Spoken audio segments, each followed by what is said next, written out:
మా నాయకుడు జగన్మోహన్ రెడ్డి గారి మీద ఇష్టమొచ్చినట్టుగా రాజకీయ ప్రేలాపనలు చేయటమే కాకుండా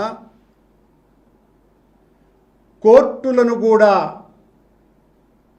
సూచిస్తున్నట్టుగా సుప్రీంకోర్టు ధర్మాసనానికి హెచ్చరికల రూపంలో ఆయన మాటలు జారీ చేసినారు. సనాతన ధర్మం ఈయన వలనే కాపాడబడుతున్నట్టుగా కొత్తగా కళ్ళు తాగినటువంటి కోతి ఏ రకంగా ఎగురుతుందో సనాతన ధర్మాన్ని గురించి పవనస్వాములు మాట్లాడేటువంటి మాట ఆ రకంగా ఉంది తప్ప మరొక రకంగా లేదు.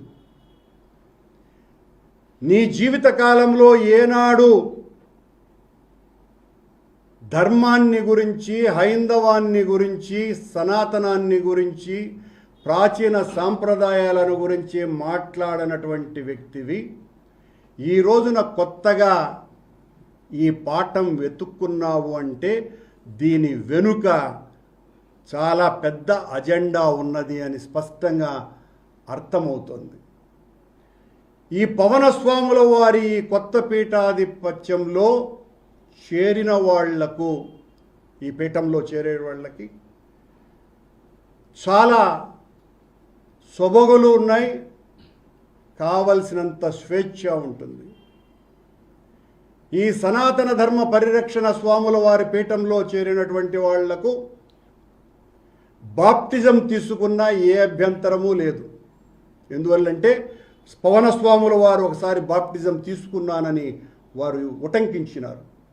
అలాగే గొడ్డు మాంసం తప్పదనుకున్నప్పుడు ఆయన స్వీకరించి ముందుకే వెళతారు. కాబట్టి ఈ పీఠంలో చేరినటువంటి వాళ్లకు, ఈ సనాతన ధర్మ పీఠంలో గొడ్డు మాంసము నిషేధము కాదు.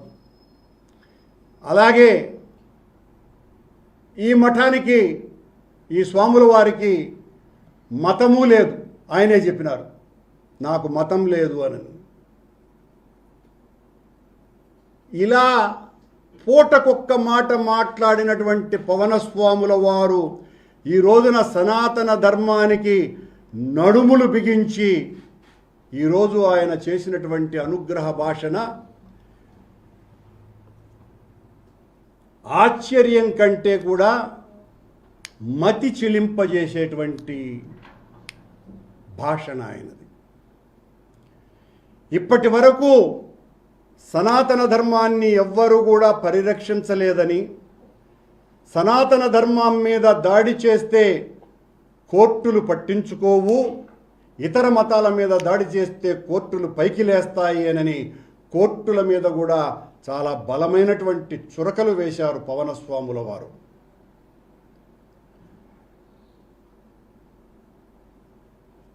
సనాతన ధర్మం గురించి ఓనమాలు కూడా తెలియనటువంటి వ్యక్తి ఈ రోజున ఆదిశంకరాచార్యుల తరువాత, ఆదిశంకరాచార్యుల వారు చతుర పీఠాలు పెట్టిన తరువాత శృంగేరిలోను, ద్వారకలోను, పూరిలోను జ్యోతిర్మఠం తరువాత ఈ రోజున మళ్ళీ పవనస్వాముల వారు అంతకంటే కూడా వీర విజృంభణ చేసి ఆనాడు 72 అవైదిక మతాల మీద తన దండంతో నిలువరింపజేసి హెచ్చరించి వాళ్ళనందరినీ కూడా సనాతనం వైపు మళ్లించినటువంటి శంకరపాదుల వారి కంటే కూడా తీవ్రంగా ఆగ్రహోగ్రదగ్ధులై పవనస్వాముల వారు సనాతన ధర్మం మీద ఈరోజు మాట్లాడటం జరిగింది. ఈ రోజున పవనస్వాముల వారు శ్రీ వైష్ణవ ప్రచారం చేసినటువంటి 12 మంది ఆళ్వారుల కంటే కూడా మరింతగా 13వ ఆళ్వారులాగా అవతరించినట్టుగా మాట్లాడుతున్నారు. ఈ ధర్మం ఎలాంటిది, ఈ ధర్మం మీద దాడి చేస్తే ఊరుకుంటామా అని ఆయన రెచ్చిపోయి మాట్లాడినటువంటి మాటలు. మాట్లాడుతూ వెంకటేశ్వర స్వామి ప్రసాదాల గురించి ఆ ప్రసాదాలలో కల్తీ జరిగింది, పశువుల కొవ్వు వాడారు అని సుప్రీంకోర్టులో ఉండి దాని మీద మాట్లాడటం సబ్జుడిషియస్ అయినప్పటికీ కూడా ఈయన పీఠాధిపతి కాబట్టి ధైర్యంగా ముందుకు వచ్చి అక్కడ కలిపారు అని ప్రకటన చేయటమే కాకుండా శ్రీరామచంద్రుని యొక్క ఆలయ ప్రారంభోత్సవ రోజున వెంకటేశ్వర స్వామి నుంచి పంపించిన 1,00,000 లడ్డూలు కల్తీవి అని తేల్చి పడేశారు. ఈయన సనాతన ధర్మాన్ని పరిరక్షించేటువంటి అవతార పురుషుడు. ఈ అవతార పురుషుడు ఇంకా ఈరోజు తన భాషణలో చాలా మాటలు మాట్లాడినారు. కల్తీ నెయ్యి ఒక్కటే ఇష్యూ కాదట, ఆ నెయ్యి వెనుక సనాతన ధర్మం మీద దాడి ఉందట.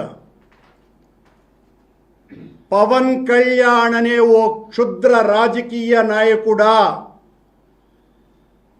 మతం ముసుగులో ఈ రోజున నువ్వు ఆడాలనుకుంటున్నటువంటి ఈ నాటకంలో నీవు చేయబోతున్నటువంటి హైందవ సంస్కృతికి అన్యాయం అంతా ఇంత కాదు. ఛాలెంజ్ చేస్తున్నాం. మళ్ళీ శ్రీవారి లడ్డూలలో కల్తీ జరిగితే ఏ శిక్షకైనా మేము సిద్ధము అని చెప్పినాం. ఈరోజు కూడా దాని మీదనే నిలబడి ఉన్నాం. మేము అయోధ్యకు పంపించినటువంటి లడ్డూలు కల్తీ అయితే ఓ పవన్ కళ్యాణ్ అనబడే పవన స్వామి సనాతన ధర్మ పీఠాధిపతి వెంకటేశ్వర స్వామి పాదాల సాక్షిగా ప్రమాణం చేయి, అందులో కల్తీ జరిగింది, పశువుల కొవ్వు వాడామనని. నీ ఇష్టం వచ్చినట్టుగా నోరుందని, అధికారం ఉందని అసందర్భ ప్రేలాపనలు చేసి తద్వారా మీరు ఏం సాధించదలుచుకున్నారు? జగన్మోహన్ రెడ్డి గారి మీద దాడి చేయటం ద్వారా సనాతన ధర్మాన్ని పరిరక్షించాలనేటువంటి ఆయుధంగా మలచాలనుకుంటున్నారు మీరు. తద్వారా హైందవ జాతిని కించపరుస్తున్నావు పవన్ కళ్యాణ్. హిందూ జాతికి వ్యతిరేకంగా మాట్లాడుతున్నావు పవన్ కళ్యాణ్. మేమే కనుక ఆ నెయ్యిలో కల్తీ చేసి ఉంటే దేనికైనా సిద్ధం. శ్రీవాణి ట్రస్టులో 1,000 కోట్ల రూపాయల అక్రమం అని మాట్లాడుతున్నాడు పవన్ కళ్యాణ్. దీని మీద కూడా వెంకటేశ్వర స్వామి పాదాల మీద ప్రమాణం చేసి చెప్పు, వెళ్ళిపోవటం కాదు ఈడ నాటకాలాడి. ₹1 మిస్యూజ్ అయ్యున్నా కూడా, అది సుబ్బారెడ్డి గారి సమయంలో ఏర్పడినప్పటికీ కూడా అందులో నేను కూడా బోర్డు సభ్యుడిని, ఏ శిక్షకైనా మేము సిద్ధం. ₹1 దుర్వినియోగం అయ్యి ఉంటే కూడా ఆ దేవదేవుని సాక్షిగా మేం ఎంతకైనా ఏ శిక్షకైనా సిద్ధంగా ఉన్నాము. అబద్ధాలు చెప్పేసి నీ మాటలు వింటారు జనం అనేసి నువ్వు హిందీలో, ఇంగ్లీషులో, తమిళ్లో సనాతన ధర్మానికి పరిరక్షక అవతారం ఎత్తినటువంటి అవతార పురుషుడులాగా కొత్త భాష్యాలు చెబుతూ అరాచకాన్ని సృష్టించాలనేటువంటి ప్రయత్నం చేస్తున్నారు హైందవ సమాజంలో. నీవు చెప్పినటువంటి రామ్ధారి సింగ్ జనకర్ మహాకవుల మాటలు సూక్తి ముక్తావళిలాగా వాడుకుంటున్నావే తప్ప నీ మనస్సు విషంతో నిండి ఉంది. పిచ్చి పట్టినటువంటి మతోన్మాది మాట్లాడినట్టుగా ఉందే తప్ప మతం గురించి ఏమీ తెలియకుండా సనాతన ధర్మం యొక్క హైందవ సంస్కృతి ఆచారాలు వీట్ల మీద ఏ అవగాహన లేకుండా ఆవేశం ఒక్కటే, నేను ఏం చెప్పినా నమ్ముతారు అని ఎర్ర వస్త్రాలు ధరించి, కాషాయ వస్త్రాలు ధరించి నువ్వు మాట్లాడితే జనం నమ్ముతారు అనుకుంటే చాలా పొరపాటు.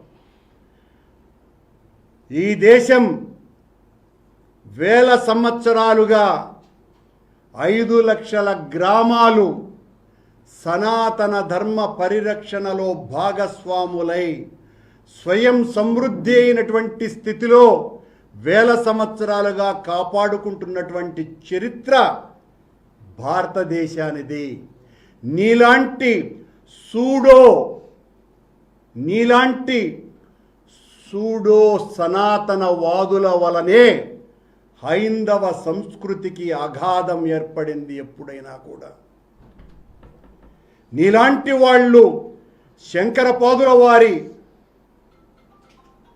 అనుచరులుగానో హైందవ సంస్థ సనాతన ధర్మ పరిరక్షణకు నడుం బిగించినటువంటి కుట్రదారులై మోసపూరితమైనటువంటి మాటలు ఒక రాజకీయ సభ ఏర్పాటు చేసి ఆ రాజకీయ సభలో నేను ఆధ్యాత్మిక విషయాలు మాట్లాడతాను అని చెప్పి ఈ రకమైనటువంటి ప్రేలాపనలని కూడా ప్రేలి రాజకీయాలు మాట్లాడను నేను అని మా నాయకుడు జగన్మోహన్ రెడ్డి గారి మీద కోర్టులకు, సుప్రీంకోర్టుకు రేపు కోర్టులో ఉన్నటువంటి అంశం మీద హెచ్చరికలు జారీ చేసినాడు.